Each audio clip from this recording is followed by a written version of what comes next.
ሰላም ጤና ይስጥልኝ ክቡራትና ክቡራን ተመልካቾቻችን እንደምን አላችሁ? ይህ የከፋ ቴሌቪዥን ነው። ከከፋ ቴሌቪዥን የሰዓቱን ዜና ይዘን ቀርበናል። ዜናዎቹን በመምራት ፍጹም ተሾመ ከእናንተ ጋር ቆይታ አደርጋለሁ። በአለን ምክንያት በማድረግ ከታሪፍ በላይ በሚያስከፍሉ አሽከርካሪዎች ላይ እርምጃ እየተወሰደ መሆኑን የከፋ ዞን ትራንስፖርትና መንገድ ልማት መምሪያ አስታወቀ። መምሪያው የሚያደርገውን እንቅስቃሴ ውጤታማ እንዲሆን የህብረተሰብ ተሳትፎ ከፍተኛ ሚና እንዳለውም ተመላክቷል። አንተነህ ፍቃዱ የመምሪያው ኃላፊና የትራንስፖርት ክትትልና ቁጥጥር ግብረ ኃይል ሰብሳቢ አቶ ዘመዳ እንዳርጌ የትራፊክ ህጎችን ማክበር የስልጡን ማህበረሰብ መገለጫ ነው ብለዋል። ሚያዝያ 7 ቀን 2017 ዓ.ም የከፋ ዞን ትራንስፖርትና መንገድ ልማትና ፖሊስ መምሪያዎች የጋራ ኮማንድ ፖስት ክትትል መሰረት ከታሪፍ በላይ በማስከፈል ተሳፋሪዎችን በሚያንገላቱ አሽከርካሪዎችና ባለንብረቶች ላይ እርምጃ ተወስዷል ብለዋል። በዚህም 50 ተሽከርካሪዎች እርምጃ የተወሰደባቸው ሲሆን በአጠቃላይ 70 ሺህ ብር ደንብ ጥሰት ምክንያት በቅጣት ገቢ መደረጉን አስታውቀዋል። በተጨማሪም ከታሪፍ በላይ የተከፈለ የትርፍ ክፍያ ገንዘብ ከተሳፋሪዎች ተመላሽ የተደረገ ሲሆን በአጠቃላይ ከ10 ሺህ ብር በላይ ማስመለስ ተችሏል ሲሉም ተናግረዋል። ለሁሉም መዋቅሮች በዓሉን አስመልክቶ በአብይ ኮሚቴ ተወያይተው ሪፖርት እንዲያደርጉ መልእክት ቢተላለፍም ከውስን መዋቅሮች ውጭ እስካሁን ሪፖርት ያለማድረግና የተቀናጀ የቁጥጥር ችግር ስላለ ወረዳዎችና ከተማ አስተዳደሮች በአስቸኳይ በትኩረት እንዲሰሩ ማሳስበዋል። ተሳፋሪዎች ትራንስፖርት ላይ የሚያጋጥማቸውን ማንኛውም አይነት አገልግሎት ትርፍ ክፍያና ትርፍ ጭነት ሲኖር በአቅራቢያቸው ላሉ የትራፊክ ፖሊሶችና የመንገድ ደህንነት ተቆጣጣሪዎች መረጃ በመስጠት እንዲተባበሩም ጠይቀዋል። በጥቆማው መረጃ መሰረት ተከታትሎ እርምጃ የማይወስድ አካል ካለ ከፍ ብሎ ላለ መዋቅር ጥቆማ እንዲያደርሱና አሽከርካሪዎችም የትራንስፖርት ህጎችን በማክበር አገልግሎት እንዲሰጡ የጋራ ግብረ ኃይል ጥሪ አቅርበዋል። የ2017 ዓ.ም የስቅለትና የትንሳኤ በዓል በሰላም እንዲከበር በቂ ዝግጅት መደረጉን የሳይለም ወረዳ ፖሊስ ጽሕፈት ቤት አስታወቀም። ማህበረሰቡ በበዓላት ወቅትም ሆነ ባዘቦት ቀን የሚከሰቱ ማናቸውም የወንጀል ድርጊቶች ነቅቶ እንዲጠብቅና ከጸጥታ አካላት ጎን እንዲቆምም ጥሪ ቀርቧል። ጽዮን ታደለ ተጨማሪውን ይዛለች። የሳይለም ወረዳ ፖሊስ አዛዥ ኢንስፔክተር ሀብታሙ አየለ እንደገለጹት በክርስትና እምነት ተከታዮች ዘንድ ከፊታችን አርብና እሁድ የሚከበሩትን የስቅለትና የትንሳኤ በዓላት ህብረተሰቡ ያለምንም ጸጥታ ችግር ማክበር እንዲችል በሁሉም ቀበሌዎች በቂ ዝግጅት ተደርጎ ወደ ስራ መገባቱን ገልጸዋል። በበዓላት ጊዜ ከፍተኛ ግብይቶች እንደሚፈጸሙ ያስታወሱት ዋና አዛዡ በዚህ ወቅት በሰው ልጆች ጤና ላይ ጉዳት የሚያስከትሉ ባዕድ ነገሮችን ቅቤ፣ በርበሬና ማር ውስጥ ቀላቅሎ መሸጥ እንዲሁም የስርቆት ወንጀል የሚበራከት ከመሆኑም በላይ ሐሰተኛ የገንዘብ ዝውውር ስለሚኖር ሸማቹም ሆነ ሻጩ ግብይት ሲፈጽም ጥንቃቄ በተሞላበት ሁኔታ መሆን እንዳለበት ኢንስፔክተሩ አሳስበዋል። ኢንስፔክተሩ አክለውም ከበዓላት ጋር ተያይዞ በመጠጥና ሌሎች ተያያዥ ምክንያቶች ሳቢያ ሊከሰት የሚችለውን የትራፊክ አደጋ ለመቀነስ ከሚመለከታቸው ባለድርሻ አካላት ጋር በመቀናጀት ሰላማዊ የትራፊክ ፍሰት እንዲኖር የቁጥጥርና ግንዛቤ ማስጨበጥ ስራዎች እየተሰሩ መሆኑን ገልጸዋል። በበዓላት ወቅት ከፍተኛ የመንገደኞች እንቅስቃሴ ያለ በመሆኑ አጋጣሚውን በመጠቀም ከታሪፍ በላይ ማስከፈል ሊኖር ስለሚችል ይህንኑ ለመቆጣጠር ከትራንስፖርትና መንገድ ልማት ጽሕፈት ቤት ጋር ቅንጅት መፈጠሩን አስረድተዋል። ሁሉም ሰው በዓልን በሰላም ማሳለፍ ያስፈልጋል ያሉት አዛዡ ከአስከፊው የትራፊክ አደጋ ለመጠበቅ በማናቸውም የመንገድ ላይ እንቅስቃሴ የመንገዱን ግራ ጠርዝ ይዞ እንዲጓዝና አሽከርካሪዎችም ለእግረኞች ቅድሚያ እንዲሰጡ አሳስበዋል። ሰላም ከሁሉም ይቀድማል ያሉት ዋና አዛዡ ህብረተሰቡ ሰላምን ሊያደፈርሱ የሚችሉ አጠራጣሪ ነገሮች ሲያጋጥሙ ለፖሊስ መረጃና ጥቆማዎችን በመስጠት እንዲተባበር ጥሪ አቅርበዋል። በመጨረሻም ለመላው የክርስትና እምነት ተከታዮች የስቅለትና የትንሳኤ በዓላት የሰላም፣ የደስታ፣ የፍቅርና የአብሮነት እንዲሆን መልካም ምኞታቸውን አስተላልፈዋል። የቦንጋ ማረሚያ ተቋም በ2017 ዓ.ም ለሁለተኛ ዙር 415 ታራሚዎችን በይቅርታ የሽኝት ፕሮግራም አካሄደም። በይቅርታ የተለቀቁ ታራሚዎችን በማረሚያ ቆይታቸው ያካበቱትን የስራ ልምድና ስነ ምግባር ወደ ህብረተሰቡ ሲቀላቀሉ መተግበር እንደሚገባቸው የማረሚያ ተቋም ኃላፊ ኮማንደር ዋሲው ሽፈራው ገልጸዋል። ፕሮግራሙን የተከታተለው ባልደረባችን ሰለሞን ተሰማ ነው። ተከታትለን እንመለስ። ወንጀል ማለት ክፉ ነው፣ ከክፉም ክፉ ነው። ወንጀል ማለት በጣም ክፉ አስቀያሚ ነገር ነው። አንተ የምታደርግበትን መንገዶችን ሁሉ ይቀጥፋል። አንተ የምትሄደውን መንገድ ሁሉ እንዳትሄድ ያደርጋል። ወንጀል ክፉ ነው። እኔ ይሄን እዚህ ገብቼ በጣም ብዙ የሚገባው ነገሮችን ተምሬያለሁ። ሁለተኛው ወጥቼ ላልዳግም ወንጀልን ላለዳግም ነው የሚያስበው። ግን ለምንድን ነው ወንጀል ክፉ መሆኑን ስላወቅኩኝና ስለተረዳሁኝ ለወጥቼ ለቤተሰቦችም ሆነ ለወንድሞቼ ለጓደኞቼ ወንጀል መጥፎ ነው ክፉ ነው ይሄ ነው ብዬ ከዚህ የተማርኩትን ትምህርት ወስጄ ለነሱም ለማስተማር ዝግጁ ነኝ። አሁን ዝግጁ ነኝ ሆኜ ነው ያለሁት። እዚህ ማረሚያ ውስጥ ብዙ ዓመታት ቆይቻለሁ፣ አይቻለሁ። እንደተማርኩት እንዳየሁት እንደ ቆይታዬ ከሆነ ወንጀል ከእድገት ወደ ላይ የሚመልስ ከትምህርት ወደ ላይ የሚመልስ ከንግድ ከሁሉ ነገር ሰው ልጅን የሚቀጭ የሚያደክም ድሃ የሚያደርግ የበታችነት ስሜት እንዲሰማ የሚያደርግ አጸያፊውን ነገር መሆኑ ወንጀል መሆኑ ተረድቻለሁ። ይሄን ተመራለሁ። በጣም አጸያፊና አስቀያሚ ነገር ምንድነው ቢባል ወንጀል መሆኑን ተመራለሁ፣ አይቻለሁ። ወንጀል መጥፎ ነው። ወንጀል የሰራም ለሚሰራም መጥፎ ነው። በተለይ ወጣቱ በአሁኑ ሰዓት ወንጀል መጥፎ መሆኑን መጸየፍ አለበት። እኔ ከወንጀል ከገባው ወንጀል መጥፎ ነው። ከቤተሰብ ይለያያል። ከስራ የምትሰራ እቅድን ያበላሻል። ቤተሰብ ይበትናል። ማህበራዊ ኑሮ ያናጋል። ከህብረተሰብ ጋር ይለያል። ከሀገር ጋር ይለያል። ወንጀል አስከፊ ነው። ቤተሰቦችም ከተቀላቀልኩኝ ያው እዚህ ቅድም ብያው ነበረ።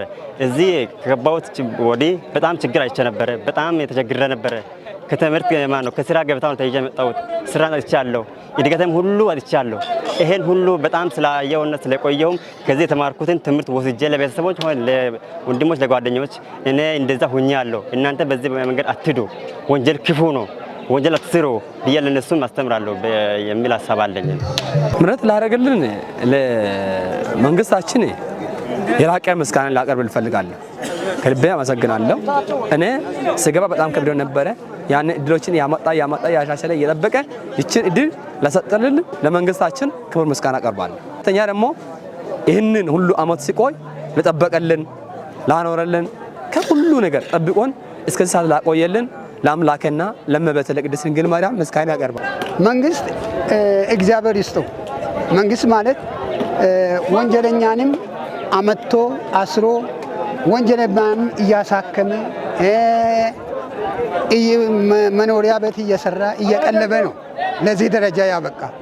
መንግስት ጥሩ ስራ ነው ለኛ የሰራ። አሁን ደግሞ ይሄን ትቶ እንደገና ታራሚ ታንጿል ታርሟል ብሎ ደግሞ እኛ ምሕረት መስጠቱ እግዚአብሔር ይስጠው። እኛ ደግሞ የምንወጣ እኛ መጠንቀቅ ያለብን ይሄን የመንግስት ውለታን በጥሩ ስነ ምግባር በአምራች ዜጋ በመሆን በምንሄድበት ቦታ ጥሩ ስራ ሰርተን የመንግስትን ውለታ መክፈል ያስፈልገናል። እናንተ ታች ስትሄዱ እናንተን ለማሰናከል የሚፈልግ ኃይል ስላለ ምንም አይነት እርቅ እንኳን ቢደረግ ልክ እንዳልታረቀ አድርጎ ጭምር እስከዚህ ድረስ በተደጋጋሚ መጥቶ ተስማምተን በአግባቡ መታረቃችሁን አረጋግጠን ከታች የመጡ ዶክመንቶችን እንደገና አገላብጠን አይተን ሌሎች ከዚህ በፊት የመጡትን የመለስናቸው ሁኔታዎች ስላሉ እናንተ ከየትኛውም ነገር ተቆጥባችሁ ከህብረተሰቡ ጋር በአግባቡ ማህበራዊ ኑሯችሁን አጠናክራችሁ ህዝቡ ጋር ስትገቡ የልማት ተሳታፊ ሆናችሁ አሁን የምታየው ወጣት ነው። ይሄ ወጣት ኃይል ሄዶ ደግሞ ምንም እንኳን የገንዘብ የተለያዩ የአቅም ችግሮች እንኳን ቢኖር በኢንተርፕራይዝ በወጣቶች ተደራጅታችሁ በወጣቶች ስራ ዕድል ተደራጅታችሁ ፊት የምትወጡ ትሆናላችሁ ብዬ ተስፋ አደርጋለሁ። መልካም ዓመት በዓል ይሁንላችሁ። መልካም የይቅርታ ጊዜ ይሁንላችሁ። አመሰግናለሁ። ወንጀል የመፈጸም አዝማሚያ ሊኖር አይገባም። ወንጀል የመፈጸም አዝማሚያ ያላቸውን ሰዎች የመምከር የማስተማር የወንጀል አስከፊነት ምን ያክል ጉዳት እንደሚያመጣ ለነሱ ግንዛቤ ማስጨበጥ ስራዎችን መስራት መቻል አለባቸው የሚል ነገር አለኝና ከዛ ውጭ ደግሞ ማህበረሰብ ምንድነው መሆን ያለበት? መደገፍ አለበት፣ መቀበል አለበት። ለምን ተፈቶ መጣ ማለት የለበት። የእንደዛ አይነት ነገር መሆን ያለበት። ሌላኛው ደግሞ አሁን በሚፈቱበት ሰዓት ቅድም ካስቀመጥ ነው ለምሳሌ አሁን ካስቀመጥ ነው አንፃር ካሳ ከፍሎ ማካካሻ ከፍሎ ሞራል ካሳ ከፍሎ እርቅ ተፈጽሞ የእርቅ ማረጋገጫ እዚህ እስከመጣ ድረስ ታች በሚሄድበት ጊዜ ቁርሾ ሊኖር አይገባም። በቃ እርቅ ተፈጽሟል፣ ቁርሾ ሊኖር አይገባምና አጠቃላይ ተስማምቶ ሊኖር የሚችልበትና የነሱንም ችግር ማህበረሰቡ የሚረዳበት። ሌላው ደግሞ ሶስተኛ ምንድነው ታች ቀበሌ ላይ ያለው አካልም ወንጀል ፈጽሞ ታስሮ የመጣ ማለት የለበት። በቃ እነዚህ አሁን ከዚህ በኋላ ወንጀለኛ ተብሎ የሚጠረጠሩ የሚታሰቡ አይደለም። በተመሳሳይ ዜናም የደቡብ ምዕራብ ኢትዮጵያ ህዝቦች ክልል መንግስት ፋሲካ በዓልን ምክንያት በማድረግ ለ1216 ታራሚዎች ይቅርታ አደረገ። በክልሉ ባሉ ማረሚያ ቤቶች በሕግ ፍርድ አግኝተው ሲታረሙና ሲታነጹ ከቆዩ ታራሚዎች መካከል የይቅርታ ጥያቄ ካቀረቡት ውስጥ የይቅርታ አዋጅ ደንብና መመሪያ መሰረት መስፈርቱን ያሟሉ ታራሚዎችን ማመልከቻ ይቅርታ ቦርዱ ከመንግስትና ከህዝብ ጥቅም አንጻር በማገናዘብ በጥልቀት መርምሮ 1183 ወንዶችና 33 ሴቶች በድምሩ 1216 ታራሚዎች የይቅርታ ተጠቃሚ መሆናቸው ነው የተገለጸው። የይቅርታ ተጠቃሚዎቹ በማረሚያ ተቋም በነበራቸው ቆይታ ስለመታረማቸው፣ ስለመታነጻቸውና ስለ መልካም ባህሪያቸው በየደረጃው የሚገኙ የጸጥታ ተቋማት በቂ ማረጋገጫ የተሰጠባቸው እንደመሆኑም ተመላክቷል። ይቅርታ ጥያቄያቸው ተቀባይነት አግኝቶ ከእስር የሚለቀቁ ታራሚዎች ለወደፊቱ ለህብረተሰቡ የወንጀል ስጋት ሳይሆኑ የሰላም ሰባኪ አምራችና ህግ አክባሪ ዜጋ ሆነው ህብረተሰቡን እንዲቀላቀሉ መልእክትም ተላልፏል። ዘገባው የክልሉ የመንግስት ኮሚኒኬሽን ነው። እንደ ወትሮ የትንሣኤ በዓል በሰላማዊ መንገድ እንዲከበር የሚያስችል ዝግጅት መደረጉን የከፋ ዞን ሰላም ጸጥታና ሚሊሻ መምሪያ አስታወቀም። ከሁሉም መዋቅሮችና ባለድርሻ አካላት ጋር ግንኙነት በማጠናከር እየተሰራ ነው ተብሏል። የመምሪያው ኃላፊ አቶ አብርሃም አባተ በክርስትና እምነት ተከታዮች ዘንድ በከፍተኛ ድምቀት የሚከበረው የትንሣኤ በዓል ያለምንም ጸጥታ ችግር እንዲከበር በቂ ቅድመ ዝግጅት መደረጉን ተናግረዋል። በመላው ከፋ ዞን በዓሉን ምክንያት በማድረግ ትላልቅ የንግድ ልውውጦች እንደሚኖሩ የገለጹት አቶ አብርሃም በእነዚህ የንግድ ልውውጦች ወቅት ሊፈጸሙ የሚችሉ የስርቆትና ንጥቂያ ወንጀሎች ጨምሮ ሌሎችን ለመከታተል ሰፊ ዝግጅት ተደርጓል ብለዋል። በዞኑ በሚገኙ 17 መዋቅሮች የግንኙነት ስርዓት ተዘርግቶ የተጠናቀቀ ሲሆን ለዚህም መምሪያው ባለሙያዎችን እስከ ታችኛው መዋቅር በመላክ ክትትል ማድረጉ ጠቁሞ ይህ ተግባር ተጠናክሮ እንዲቀጥልም አስረድተዋል። ከዞኑ ትራንስፖርትና መንገድ ልማት መምሪያ እንዲሁም ከፖሊስ መምሪያ ጋር በመተባበር ግብረ ኃይል መቋቋሙን የተናገሩት አቶ አብርሃም ከዞኑ ሃይማኖት ፎረም ጋርም በቅርበት እየተሰራ ነው ብለዋል። በዚህም እንደ ወትሮ ሰላማዊ በዓል እንዲሆን የሚያስችል ሁኔታም ስለመፈጠሩ አቶ አብርሃም አክለው ገልጸዋል። ለህብረተሰቡ በየአካባቢው ሰላሙ እንዲጠብቅ መልእክት ያስተላለፉ ሲሆን አጠራጣሪ ሁኔታዎች ሲፈጠሩ የጸጥታ አካላት ጥቆማ መስጠት እንደሚያስፈልግም አመላክተዋል። ለመላው የክርስትና እምነት ተከታዮችም በዓሉ የሰላም የደስታ እንዲሆን አቶ አብርሃም ተመኝተዋል። ዘገባው የደቡብ ሬዲዮና ቴሌቪዥን ድርጅት የቦንጋ ኤፍኤም 97.4 ነው።